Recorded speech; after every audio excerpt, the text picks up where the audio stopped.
I can hear it through the wall.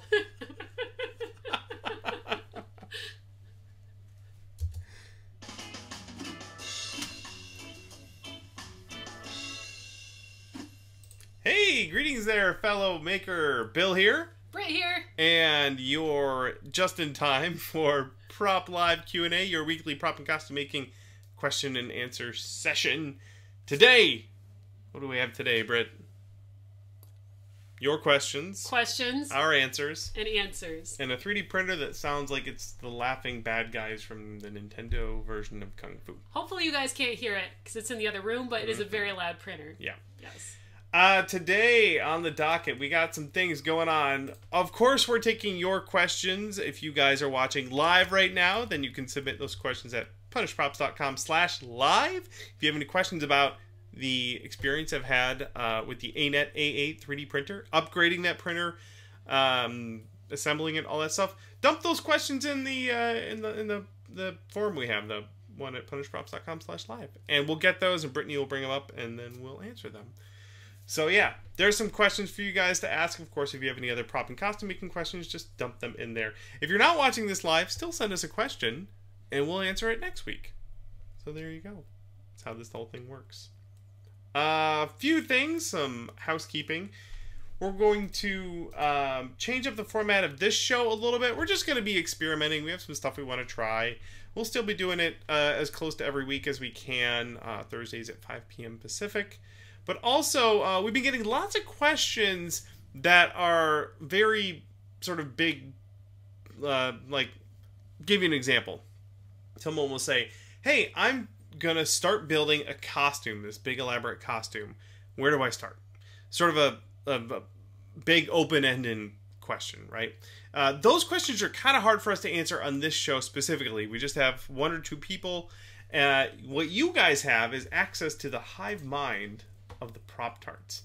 So if you have a question like that, if you have a costume or a prop, you're getting started and you don't know where to begin, head on over to the Prop Tarts Facebook page with over 3,700 members, awesome members, lots of really cool people sharing their projects, everything they're working on like this. Holy crap, that's awesome.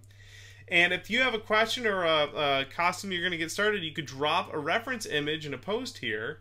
And I don't know what this thing is. That's weird. But the Prop Tarts will be happy to help you find other similar builds that people have done that will give you a good jumping off point. Does that sound good? Yes. Awesome.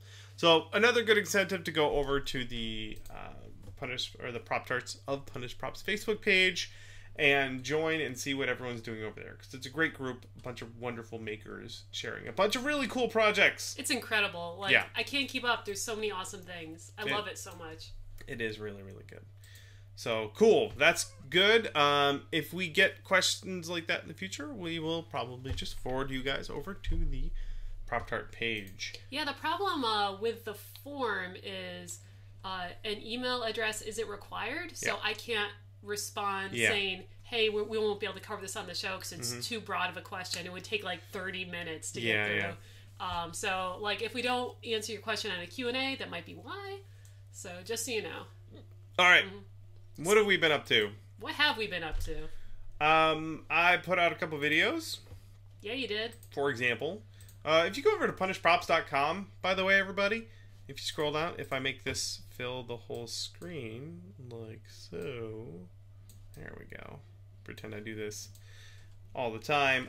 You can see if you scroll down, all of our recent videos are linked right there, listed, nice and easy to see. I did a body reference photo video this week. This is something that I use all the time, talking about getting a costume started. I have reference photos of my head and body, and these help me a lot when I'm planning out a costume. So we have a video up there. Do we have? We have photos of you as well, right? No. I mean, I have photos, but they're not public. Yeah, that's what I mean, though. But we've done the same thing for you. Yes. Yeah. They're just not on the reference photo page out there. And then I started making my Wolverine prop claws. And this one's a lot more high-tech than my last ones I made. Those were several years ago. I did some work with aluminum and brass and machining and really cool, fun stuff. So that video is up on the site as well. Yeah, and hopefully those will be more comfortable for you too. That was a big concern. Yeah. In fact, in the movie, you can see his claws. They used to stick out at the top of his hand. Now they come out like between his knuckles, which actually seems to make more sense. Yeah. But I imagine it's because it was very uncomfortable to wear those things pinching down on your hands. Yeah, the original design for when they were doing it in the movies, I imagine they were trying to be like, it's kind of like the comics, but not really, because the comic ones came up, and the movie ones kind of cut through the knuckles a little bit. Yeah. But now in Logan, they're just like, I don't know, it comes out the front. Just come out between his fingers. Yeah, which I appreciate that. So I did the hand grip live this week, and then I edited that video down. And then next week I'll be doing the blades again on the live stream, twitch.tv/punishprops, and that'll be at noon on Tuesdays. Tuesday. We've got some questions already, and again, if you have any questions, especially anything about working with that cheap 3D printer, which I've been bumbling with the last week and a half, dump them in the question forum, punishprops.com/live, and Brittany's grabbing them right now in the notes, and then I'll start answering them. So there you go. All right. You ready to grab some questions, Britt? Yeah, these are just a bunch of general questions that have come in the past, 2.5 weeks. Yeah. Since we've been traveling, we haven't done our Thursday Q&A sessions for 2 weeks, so got a little bit of a build-up. Yeah. Oh, something else to it before we get rolling here. I want to point out, occasionally we'll get questions from people where they'll say like, "Hey, I'm getting a costume done for a convention this week. I would not count on us getting back to you in a timely manner." Usually we wait until we do a Q&A show, and sometimes we take a week off or two because we're traveling. But yeah, another good reason to take those questions to, if you need them done, answered in a timely manner, take it to the Prop Tarts group. Definitely, and they're all over the world, so whatever your time zone, someone will be in that Facebook group. Yeah, for sure. That would be more than happy to help out. All right, cool. Let's grab this first one here from Tasmanian Nerd. You have used tools like a meat tenderizer to make a pattern in heated foam. Yes, we did do that. Could you make a 3D printed roller to press a regular pattern like leaf mail into heated foam? With the temperature of the foam, compromise any detail in the 3D print. I'm trying to think if we've done that specifically yet. There are stamp rollers, and I'm trying to remember where I saw them before. I don't know if they were for like actual stamps, or it was for baking. Yep. And you would roll out patterns on a roller. I don't know what those are made out of, though. But you could custom make and 3D print your own. I would say, if you do that, do it in ABS as a higher melting point. Yeah. That's tricky, though. I bet that would work. Yeah, you'd want it to be really sharp. It's one of those things where it's like, if you just lightly dent the foam and you apply any heat to it later, the pattern goes away. So it's almost like you would want to cut into it a little bit. Which is what we do with the meat tenderizer. When you hammer it down on there, it kind of slices it a little bit. Even so, if you hit any heat on that again, it'll pull that detail out. It's not super permanent. So yes, that would probably work. It would require quite a bit of trial and error to get it to work appropriately, and definitely use a higher melt plastic. PLA probably would melt over time or just deform over time. So maybe ABS. That sounds like a cool experiment. If you end up trying it out, let us know. Yeah, if you end up trying it out, share it in the Facebook group, in the Prop Tart Facebook group. Thank you, Tasmanian Nerd. Let's grab another one here. Audric Arnielt. I'm pretty sure I nailed that. How would one go about making a sword about 1 inch thick and 5 feet long? I feel like foam, even with a steel rod, would be too flimsy, and my local con doesn't allow wooden weapons. That's not a very thick sword at all. 1 inch. So I'm picturing like one of those crazy long katanas. Yeah. Jeez. You would, I mean, it would almost be like you make a sword out of wood and then wrap foam around it.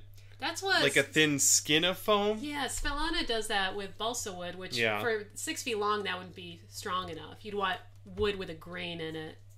That is a little strong. So maybe make the blade out of wood undersized and then wrap it in a thin bit of foam, And then when asked at the convention, they're like, what's that made out of? You'd be like, it's foam.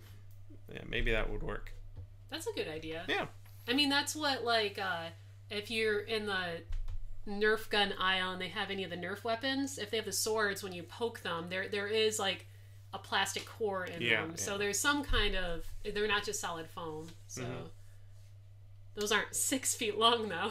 No, for sure. Oh, man, that's a tough one. Yeah, because, like, Bill's brother Rob did a really long sword, and he just used a little aluminum strip.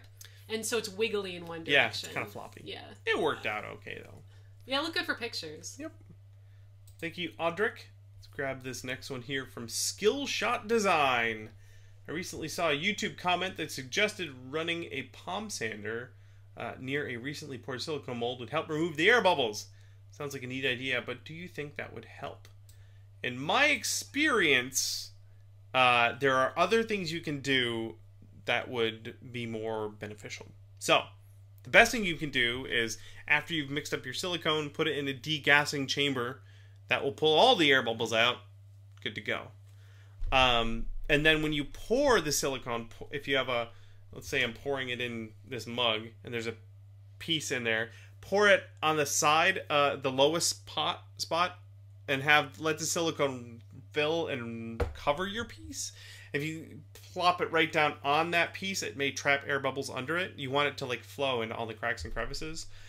You could pour a little bit of silicone on it and then brush it into all the details. That'll make sure you don't get any bubbles touching the surface. And then pour the rest of your degas silicone on top of that. If you don't have a degassing chamber, you can do the bombs away method. We'll have to find a video. I'm pretty sure I remember a Tap Plastics video that shows the bombs away method. So we'll find a link to that and put it in the show notes for sure. But basically, you pour a thin stream from really high, or like off the edge of a table down onto the floor into your mold box. Because it falls so far, the stream of silicone gets really thin, and any bubbles that are in there will pop on the way down. There's really not much you can do if it's a really viscous silicone. So like the high temp silicone that we've used, that smooth on cells, it's like bubbles get trapped in there. It's annoying unless you use a degas chamber. But what they do have is the NV series. So it's the different kinds of smooth on it. It has NV at the end of it, which is non-vacuum, I think. And they just came out with a Mold Max one, I believe. Yes, the lower viscosity one. Yeah, and we haven't gotten to try it yet, but I've tried the Dragon Skin NV, and it is super handy for getting bubbles out. Like, I still put it in the degassing chamber, but it was funny to watch how quickly the bubbles popped, and then it just went flat. Usually it bubbles for a while, like a creepy ooze cauldron. Yeah. And I was impressed. So yeah, if you don't have a degassing chamber, stick with the not as viscous things. I think it'd be good to go.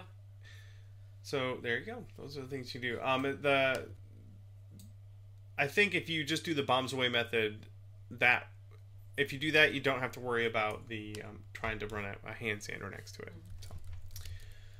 There you go. Right. Thank you, Skillshot Design. Next one here comes from Battleborn Props. If you spray paint, plastic dip, or latex, will it remain... Oh, if you spray paint, plastic dip, or latex, will it remain flexible? That depends on your spray paint. And one of the reasons why I don't use spray paint very much anymore is because generally it doesn't tell you on the can what kind of paint it is. If it's an enamel, then it won't be flexible. It'll chip off.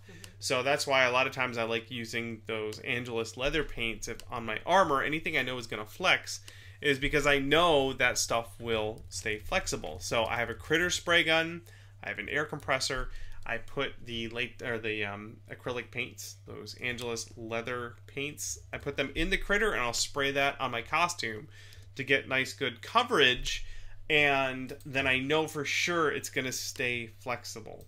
Yeah, if you need it to be flexible, it's only going to be as flexible as your not flexible part, you know? So, like, if you have something really flexible like latex and then put something rigid on it like enamel, the enamel's going to crack. And it's just a bummer. Yeah. You have to kind of think about that. So, if you have kind of primer or paint that you're not sure about, do a small test just to see how flexible it is. And that's good, just good knowledge to have. Yeah, if you have a specific color that you want to use and it's in a spray paint can, but you're not sure it's going to stay flexible, then definitely do a little test on a scrap piece of foam, let it dry completely, and then flex it and see if it flakes off or not. Small test. Mm-hmm. This show should be called Do a Small Scale Test. Thank you, Battleborn Props. Tyler wants to know, starting to plan my first build. I want to make a mech suit to ultimately trick-or-treat with my baby attached to me in the front. Thinking floor mats from the material. Good call. But would they work for a large build like this? And do you have any advice for building large costumes? Once again, if you have a specific costume you're trying to replicate, then head on over to the Prop-Tart page and drop a reference image there, and people will help you point towards other builds that they've seen. As far as using foam floor mats for a large build, totally. Just know that the foam will flex a lot. So if you have any pieces that are going to be suspended away from your body and they're going to be holding some weight, you may have to double up or triple up on that foam to make it a little bit thicker to hold that weight. Yeah, and if you're coming up with your own design and you don't have to match a reference, add a bunch of support structure that looks cool. Yeah, make it part of the design. Yeah, look up like some like industrial equipment like kind of pictures, like those triangle support things, and like and that would be fun. And just if it's wiggly, just keep gluing more foam triangle wedges in there until it's not wiggly anymore. Yeah. For the base though, there's those backpacks. Those like military backpacks, or any hiking backpacks. Yeah, any of the kind of hiking backpacks that have all the straps and have like the harness on the back. That'd be a great thing to start with, because especially if you're gonna have your kid on you, you want a good core structure. Yeah, in the chat, J4Props says you could get a baby carrier and then build around that. I think that's a really good idea. Yeah, it's already made to hold a baby. Yep. Probably already have one of those. If it can hold a baby, it can hold a foam costume. Yeah, that's what I think. Probably has a lot of safety involved. Sure. Already. Thank you for the question. That one came to us from Tyler. Next one here is Hollywood's Rose Prop and Costumes. Let's see. The question is, with my foam costumes, I typically use silver acrylic paint in order to get it to look like metal. However, I'm working on a larger costume where a brush or airbrush isn't practical. I got some Rust-Oleum metallic spray paint, but when I try to seal the paint before weathering, it dulls the color and it just looks gray. Using a spray varnish to seal it. What other options do I have to keep the paint shiny? What kind of spray varnish? Yeah, it really depends. There's lots of different stuff you can use. I like Testers has a metallizer sealer that they use for their lacquers. That's pretty good for maintaining that metallic shine.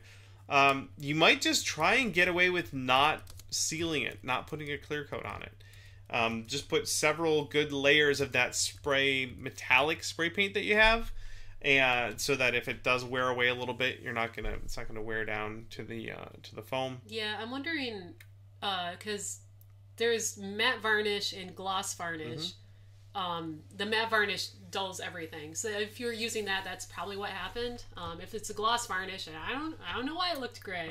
Yeah, I haven't tried that. I've seen that though. Before. You spray on a really shiny like spray paint, and you're like, oh, it looks amazing. And then you take a rattle can of clear and you spray it, and it looks terrible after that. Yeah. So there's a couple of things for you to try, but if it all push comes to shove, just keep it bare silver spray paint. Put on a couple of good layers. That should do it for that one. Thank you, Hollywood's Rose. Let's keep it going. We've got a lot of action in the chat right now. Prop-Tarts with lots of awesome questions. Random Tuesday. I know. How you doing? I know Random Tuesday.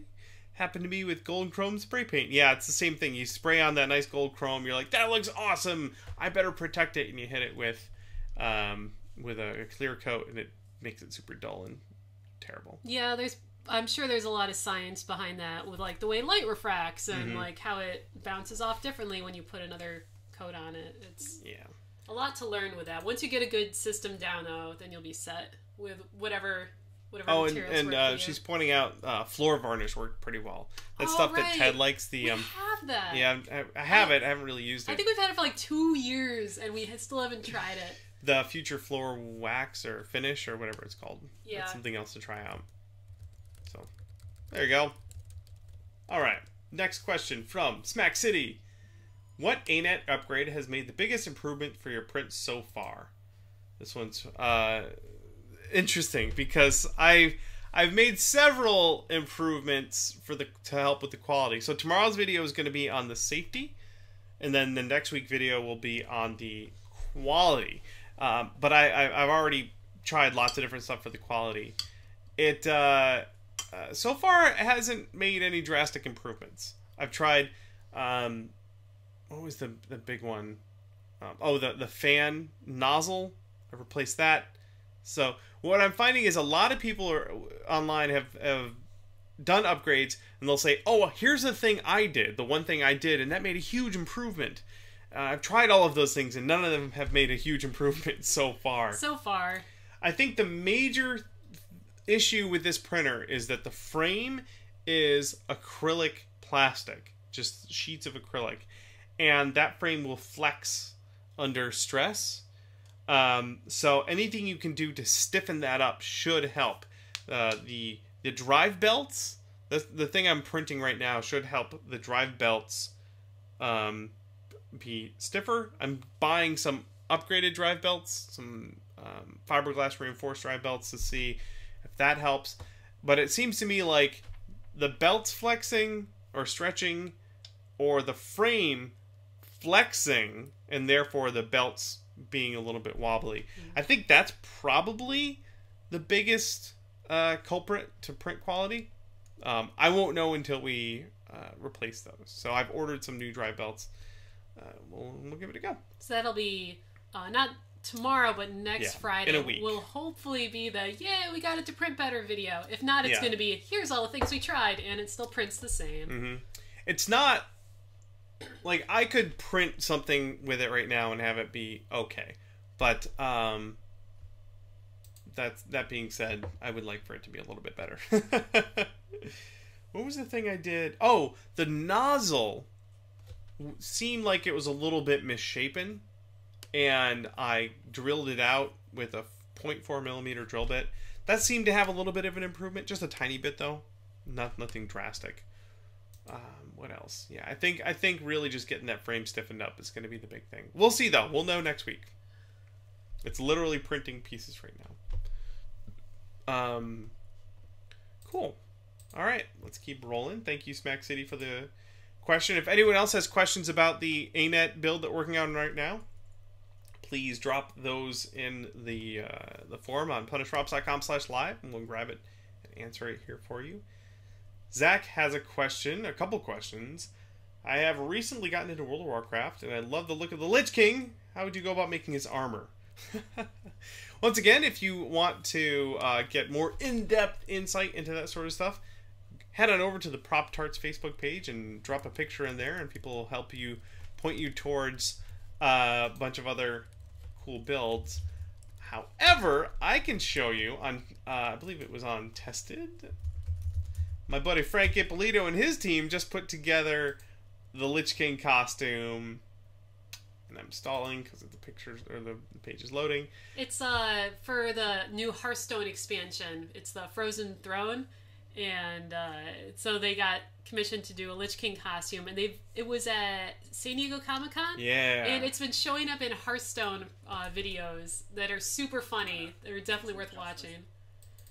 So this is like the super crazy awesome way to make a costume, because these guys are pros. A lot of molding and casting, but it's awesome. Like, this is just the coolest looking freaking costume ever. Yeah, they did start with... Hey, there's Steve. There's Steve. They did start with, from what I remember from the video, a foam base just to get all the sizing done, and you could just refine your foam from there, but they chose to do a junk mold of it and then add more detail, like sculpt on the cast piece out of the junk mold and then remold it. So I think they molded everything twice. Oh yeah, there's the raw foam. Yep. So yeah, even just looking through that, you could just refine those. I think they wanted to cast it. Yep. So go check out that video for sure. See how they did it. That should give you some good ideas. And then drop it in the Prop Art page and see what else people have for you. We'll have a link to that video in the show notes. Boop. There's the thing. Let's see. Next one from Zach. I want to make my friend's favorite World of Warcraft weapons. What would be the best way to make a bow or staff? It all really depends on whatever it is you're going to be making, your specific bow or staff that you're going to make. But PVC pipe is a great place to start. Yeah, definitely hit up the hardware store and just check out the different kinds of fittings they have there, the different poles. If it's going to be at home, you can make it out of whatever, but if it has to break down and travel, you'll want to have the pipe be able to come apart. There's a bunch of different things that have that. Like, I just purchased an extending squeegee that I'm going to be turning hopefully into a fake broom thing. So but it's kind of fun just to go to the store and kind of see what kinds of bases. You can make, and you can heat up PVC pipe and bend it to make like your bow, like a bent bow, or at the very least use that as the base for the structure of your bow and build the rest of it out in foam or some other material. So there you go. Thank you, Zach. And I do hope that you post those reference images in the Prop-Tart page. Yeah. Because they will help you. They'll point you to so many cool, awesome, helpful Especially places. for the bow, because whatever specific shape it is, if you post a picture there, someone will be like, oh, this will work for that. Yeah. Or they'll be like, so-and-so already made that. Yes. Here's a build thread on the RPF. I love that. If I'm going to go do a build and someone's done a similar one, it's like, oh, how did you do it? And then you can all become friends. It's great. People in the chat are mentioning some other Lich King builds, like our friend Alicia, aka Vertvixen, did a really cool one. She did all of hers with 3D printing, and it looks amazing. So go check hers out, too. Let's see. Those came to us from Zach. Thank you, Zach. Let's grab another one here from Gary. I was wondering what methods you go through when looking at making internals for large props to give them structure, but also make it light. My current venture is a 5-foot sword, but it has holes near the hilt, which means running a dowel down the center is a no-go. Yeah, that can be tricky. My go-to for most things is PVC pipe. Mostly just because Lowe's is like right over there, about 5 minutes away. And they have tons of PVC pipe. What's the best fittings? And it's actually probably in your book. I just haven't read it in a while. So if you have a PVC pipe and you do want to bend it around a void, how do you stop it from kinking? That can be tricky. But here's what you do. Fill up the PVC pipe with sand. Oh, that's right. Cap the ends so it's full of sand, and then heat it up and bend it, and then it won't collapse because that sand will keep it from collapsing. Okay, yeah, because I know they have those like spring things that are made for like some industries to help. It goes inside the pipe while you heat it and bend it, but it's like it probably wouldn't. It would be hard to find one that would fit, so sand makes way more sense. Yeah, just fill it with sand, or water might work. I don't know. You'd have to really cap the ends. Make sure that when you bend it, it's not gonna spray out one side. Oh yeah, so yeah, you could get. Let me draw a picture. Where's my thing? You could get a PVC pipe, and then a T connector, and have a pipe go around it. I'm just doing a thing. This is the ugliest little design ever. But basically, you have your handle pipe into a T, and then bend 2 pieces around it to another T, and have that go up to the blade. And then there should be a hole in the middle there. This is like some kind of Lego build, like doing a Technic. Yeah. So hopefully my awesome drawing, it's not as awesome as I would want it to be, but hopefully that helps you.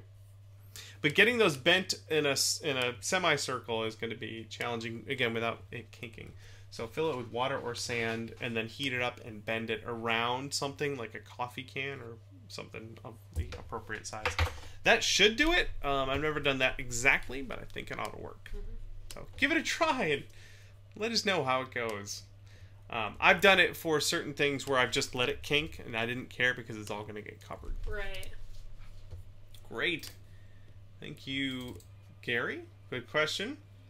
Next one here is from Patrick. I've noticed some YouTube crafters forego respirators when using things such as barge while they are filming for video clips.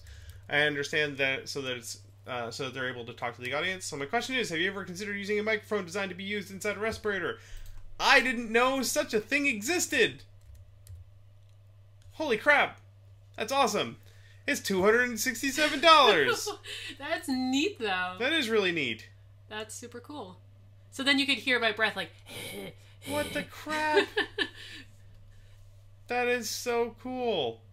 I wonder what the use case for that is. I mean, like, it has a little picture... me. That's it. It has a little picture of a hazmat suit there, so maybe that's I like... think the use case is just me. Awesome. Thank you so much for sharing that. I don't know if I'm going to get that right away. It's a little pricey. Oh, it says it's obsolete. That's weird. Yeah, maybe there's a new model. Because it's a 3M one. So... Let's see. Let's see what Amazon has to say about that. Nothing. All right. I'm going to have to poke around a bit. That's really cool, though. And I appreciate that. That's awesome. Thank you for sharing that, Patrick. Yeah, it's definitely a concern. It's an issue sometimes. Like, I usually wear my glasses. I have prescription safety glasses. I should use those more, but my normal glasses are pretty big anyway, and I usually wear them all day, every day in the shop because I can't see without them. Yeah. But sometimes when I'm filming or doing, like right now, or doing the live stream, I put my contacts in, and then I forget to put on safety glasses, which is stupid of me, I know. So people always point out. So thank you guys. I'm sure you're not trying to be, a know-it-all. You're genuinely concerned for my eye safety. I appreciate it. But yeah, when you're building stuff and filming it, there's no excuse, but sometimes being as safe as possible gets overlooked, which it shouldn't, but sometimes it happens. Yeah, it's the order of operations, and if I'm cutting a thing, and then I'm gluing a thing, and then I'm doing another thing, and I just have to make sure I prepare for each step ahead of time. So even like gloves, like I'll be using some kind of like acetone thing, and it's like, oh, right, gloves, put those on beforehand, because you don't want to touch any of that stuff. So I'm getting better at remembering safety, but yeah, it's Smack City's wondering if you just jam a lav mic in your respirator. I wonder. It's not, lav mics aren't designed to be next to your face, so it might be a little bit wacky. We'll have to do some testing with that. I'm looking at there's the mic that you see these on stage talks a lot, the one that hooks over your ear and then comes forward. The Giant Bomb guys are calling it a Madonna mic. I don't know if that's its real name, but I mean that one is like right here. I think that one's pretty expensive too, but yeah, I don't know, it might be good. I don't like I work in such small things. Usually it would be a really special case if I needed to wear a respirator for a long period of time, because I'm gluing little stuff. Like if I'm laminating giant pieces of foam together, I usually go outside. So yeah, but I could see if you're like at a grinding wheel for like hours and you want to chat with people, that would be very useful. All right, well, I'm going to leave this link in the show notes. Oh, it's already there. Awesome. Cool. Let's move on. Thank you again, Patrick. This one here comes from our pal Nerdy Views for the Anet A8 3D printer. I can still hear through that wall. Have you tried different brands of filament yet? And do you see any difference in the quality of prints? On the Anet specifically, the only thing I've used is Hatchbox PLA. And I've used it before on our Dremel, and it's always worked fine. To be honest though, everything I pop out of a 3D printer gets sanded, so I'm not really picky about the 3D print finish. So I'm probably the wrong guy to ask about that. But I've found that the Hatchbox filament is a decent price and a decent quality. I don't know that there is a huge difference if you go with a much more expensive filament. I don't know. I will say that we've used the what do you call it? Matter Hackers Pro PLA. That stuff's awesome, but I haven't. It's probably almost twice the price of the Hatchbox. I think I'd have to double check that, but I wouldn't say it's twice as good. Yeah, and for the Anet, the spirit of this build is to do everything as cheaply as possible. So like we don't want to switch over to the fanciest filament out there. Yet. Yeah, and I do think that the Hatchbox is a good middle ground between price and quality. Yeah. Hey, Chris Sostum says Alton Brown is going to be at Dragon Con. Holy crap! That's awesome. That's exciting. Thank you, Alton. Good question there. Elton is Nerdy Views. Alton is Alton Brown. Simple to say name pointed out, I forgot about this. Adam Savage did that one day build where he added a mic to his glasses. Oh, I should do that. For his stage thing. That would be awesome. That'd be really cool. I love his build videos. Yeah, that wouldn't help with the respirator, but it'd be really cool to have just for my walking around the shop thing. I could add a microphone to my safety glasses, and then I'd have to wear them. Yeah, that'd be great. Next one comes from Chung. I'm making a headdress for Burning Man, and I'm concerned about the heat on my foam. Any ideas on making sure it doesn't become too deformed, or how would I make it more rigid? The foam itself shouldn't get hot enough to deform in the sun. If it is, then you should get out of the sun because it's melting into your skin. Yeah, it would be in a car. Yeah. Like if you left it in a greenhouse environment like a car where the temperature gets... like a human couldn't even be in there. Yeah. That's where you'll run into trouble. But again, the foam isn't going to be the problem. Your paint, and if you have hot glue, that's what's going to get in trouble. So I wouldn't worry about the foam. I would worry about your paint and your hot glue. So use a high temp hot glue or use contact cement. And as far as the paint, and I happened to Lord Shack, you can see him right here. The paint started to bubble. It was in the car in direct sunlight, and the paint started to bubble. The only solution for that is don't put it in direct sunlight in your car. We've found that just having like a towel over it or keeping it out of the sunlight makes a huge difference as to whether or not you're going to melt your paint job.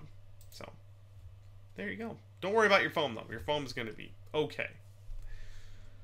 Let's see here. Next one comes to us from Go Dog. When I glue layers of EVA foam together to make it thicker, I have trouble getting rid of the seams, even with Quick Seal.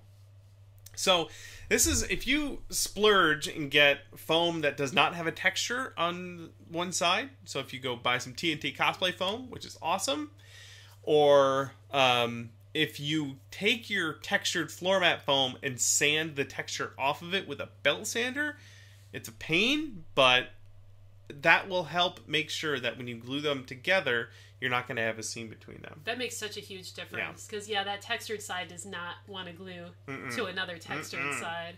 So if you have a flat, not smooth side and you have the textured side and you glue them together, there's always going to be a bit of a gap between them, and filling them is kind of a pain in the ass, and getting it to glue down flat, it's going to be a pain. So either sand off the texture, or even better, you've got to go and get your really cool TNT Cosplay foam. Now, when you're gluing it, you're going to want to use a good contact cement. Barge is awesome. If you use DAP Weldwood, the stuff that comes in a red can, that stuff's okay, but you want to make sure you brush on one good layer on either side of your foam, let it dry for 5 minutes, and then brush another good layer on. 2 good layers is really what you need to make that stuff work. And let it dry until it's not glossy anymore, and then carefully sandwich the 2 layers together. Really press them together. You can manhandle that foam really, really hard until it sticks together. But and definitely get all the way to the edges. Yeah, like brush over the edge so that you're and just be patient. A lot of that comes down to patience. So, good luck with the next attempt there, Go Dog. Thanks for the question. Let's grab another one here. This is from Sean. What kind of glue would be best for gluing EVA foam to fabric? Also, what is the best way to give a piece of fabric for your cosplay a sun-bleached look? Ooh, that's a great one. That reminded me, again, our pals at Tested, they did a video on For Honor. Whoops. For Honor. Yeah, the cloth parts for their For Honor costumes. Yes, Ted helped out with the foam parts. Yeah, he did. Yeah. So we'll link to this in the show notes here, but you can see some really cool weathering techniques for the fabric. Yeah. Where is it? There we go. So this is not just specifically the sun-bleached look, but this is just cloth weathering techniques in general. So that is worth checking out. We'll drop that in the show notes. Here, I'll throw it in the chat too. Oops. I have to actually copy the link. Let's do that. There we go. I would like to learn more about cloth weathering. I don't have much experience in it, and it'd be cool to.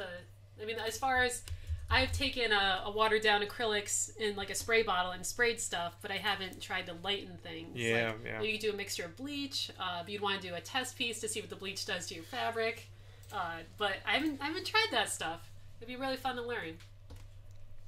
So there you go. Go check out that video. I don't know specifically how to get a sun-bleached look, but you could. There's a lot you can do just by literally painting your fabric with acrylic paints. Get an airbrush. That's going to help you out a whole lot. You maybe if you have like let's say it's blue cloth, going over it with like a lighter blue airbrushed paint, you can kind of start bringing up the value in it to make it a little bit more sun-bleached. So there's a couple things for you to try, but you're definitely going to have to do some experimenting to get exactly the look that you're going for. Thank you for the question, though, Sean. We're going to move on. Next one is from JedZ1. What's your opinion on these two methods? Dry brushing silver paint to simulate little scratches, or laying down a layer of silver and then using hairspray, so hairspray chipping. I haven't done that very much, but the couple times I've done it, it's really cool. But the look you get is different. I will say with hairspray chipping, if you take your time and use like a toothpick, you can get really cool looking scratches. You just have to like drag out one scratch at a time. If you just use a normal brush, it kind of eats away. It has more of a crumbly look versus a scratched look. So it really, again, depends on what it is you're trying to accomplish. Usually, I end up going with some dry brushing just to make the edges look nice and weathered and scratched, because it's a lot faster because I'm impatient. Yeah, it's I guess the only downside is unless you switch up different kinds of brushes, the bristles it's all gonna have the not really uniformed, but they're not like, if you took your time like you're saying with a hairspray method, you could have every single scratch look different. Yep. Like that, like spend days on it. You sure could. That would be really cool. So they're both good techniques to master and use when appropriate. A lot of times, too, when people are dropping questions at us, it really just depends on the specific look that you're trying to replicate. And that also comes down to doing small-scale tests and trying things out and seeing which one works best. Did you do a video on the hairspray chipping? I did. I did the hairspray chipping on... what was it? Oh, was it the Fatebringer. Oh, right. The hand cannon. Cool. Someone in the chat was just wondering more about the method, but Bill did a video on it a while ago. I think it's probably this video right here. Yeah, so the Fatebringer kit. So I think it's part 3. Yeah. And I'm going to zip through... Yeah, this is definitely the video. You can see here doing the... And this was your first time trying it, too. Yeah, for sure. And it turned out pretty good. Wasn't quite sure what to expect. You can see I'm just slowly there. It's starting to chip away some of the paint down to the metallic paint underneath it. And it turned out all right. I definitely need to practice more to kind of get what it is I'm after. But you can see how that's a little bit more like eroded looking paint versus scratches, like really specific scratches. If I was using a toothpick instead of a brush, I could get down there and just add like one scratch at a time. Yeah, I bet there's all sorts of fun tools you can make to help with that too. Yeah. Like snipping off most of the bristles of a longer brush, like a chip brush, just keeping like 2 on there so it's like whiskers, and just dragging them around. Yep. Yeah, sounds like a fun thing to practice. So we'll drop a link to that video in the show notes there. You guys can go check that out. Let's grab, we have one more here from Smack City. Do you plan to try ABS on the Anet? I recently got ABS to be good with a combination of ABS slurry on the heated bed and a DIY enclosure made of 5 pieces of floor mat foam. I don't think I'm going to try and use that on this current project, partially because I've already bought 2 rolls of PLA and I'd like to use those. And also, in my experience, ABS is a pain to print with. I've already gone through a pretty emotional roller coaster with this printer. I jabbed my finger yesterday trying to get a print off the bed. I probably shouldn't have been playing with it at 11 o'clock at night after having 2 or 3 drinks, but that's on me. So yeah, we're just going to go with PLA for now. And I don't have any ABS that would fit in the machine anyway, and I don't want to buy any. So there we go. Yeah, the PLA's been great. Oh yeah. It's Bill puts down painter's tape, and then you lightly put rubbing alcohol on it, right? You put a little on there and wipe it off, which brings up the adhesion of the painter's tape. Yeah, that sticks down awesome. Yeah, the PLA sticks down like a champ. It almost sticks down too well. Yeah, Habiteer Workshop says that ABS is much easier to sand though. Don't I know it, but I'm better at sanding than I am at making 3D prints work. So instead of spending my time trying to get that machine to print in ABS, I'm like, I'll just do a little extra sanding. That's fine. Yeah, and so far, the only things Bill has printed, except for the little benchy boat test to see if anything's making a difference, is all just attachments that are going on the printer to clean it up and help it print better. And those aren't going to get sanded. So just PLA for all of that stuff makes a lot of sense. Because the prints have been successful. Oh, yeah. I mean, the only thing is that if it seems like the bed has to be leveled every single time you use it, because it might start printing and not be close enough. And that seems to be the biggest issue. Just level the bed every print or every other print. Yeah, that's not the filament's fault. It's just it needs to be a little closer. That has to do with the frame flexing, and the bed is just spring-loaded screws, and those things can get out of whack real easy. Let's see. Silent Warlock says, I've got more than enough injuries for my 3D printer than I can count. Yeah. Man, there's just so much force involved with that stuff. Yeah. Like, I remember with our Dremel 3D printer, which is our very first one, I'll always have a soft spot in my heart for that printer. The stuff sticks down to that bed so well that I would take the bed off, and, like, wedge it against something and chisel at it, and when it would break free, I would end up punching whatever was behind it. Yeah. And then, like, get knuckle abrasions. Or running my knuckles across the edge of the print bed, And I was messing with it one time when Joel was over here, and he looked at it and picked up the bed and twisted it, and the print popped right off. Just flexed it. I was like, I didn't know you could do that, because it's a piece of acrylic or whatever. Yep. He was just like, pop! And I was just like, Joel. This cut on my finger was last night. Jabbing at it with the spatula, it's a thin spatula, it's not sharp. That's how much force went into my finger that it cut me with a non-sharp spatula. So. Oh, well. Yeah. How's it doing? Is it still fine. It's not as bad as the cut I have on my finger from this morning from our cat. That's worse. I got some of those too. We had a cat incident this morning. We were playing with Buddha Cat, and if you wiggle your hand under a blanket, he assumes it's something he has to kill. He forgets you're a human, so he goes claws out. Oh, yeah. I just saw a quick thing in the chat asking about LEDs. I'm going to show a quick video. LEDs. Our friend Svetlana over at Kamui Cosplay has a video on doing LED basics, so check it out. This is a great video. I'm going to drop that in the chat there. Go check that out. I have to rewatch that. Yeah. Oh my gosh, their video. I've always... Man, their videos look better than ours. Yeah, their lighting's amazing. Their setup's amazing. They have corgis. It's we should just retire. Habiteer Workshop has gotten stitches from 3D printer bed removal. Oh no! I have not yet got stitches in my life. I'd like to keep that going. Keep that trend going. You probably should have had stitches in the past. There are a couple of questionable moments. All right, hey, that's all of the questions. All right. Thank you guys so much for dropping your questions in. Once again, if you have more questions for next week's show, go to punchprops.com/live. If you're just getting started on a big, ambitious project, you don't know where to start, head on over to the Prop Tart page on Facebook and drop some reference pictures in there. People will be really happy to help point you in the right direction. Other than that, I don't see any reason why we won't be here next week.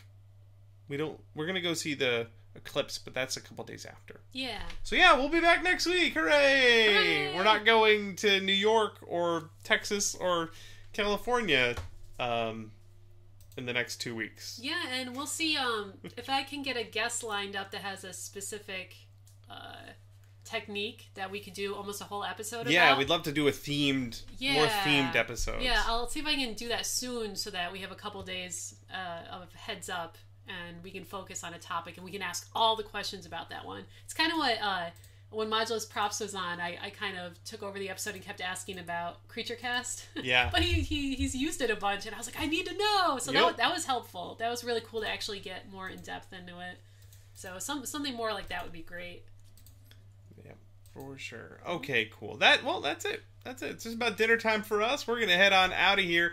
Thank you guys again so much for hanging out with us for the last hour for Prop Live Q&A. And tune in next week for more of your prop and costume technique questions. Bye. See you guys. Cool. Buy my books.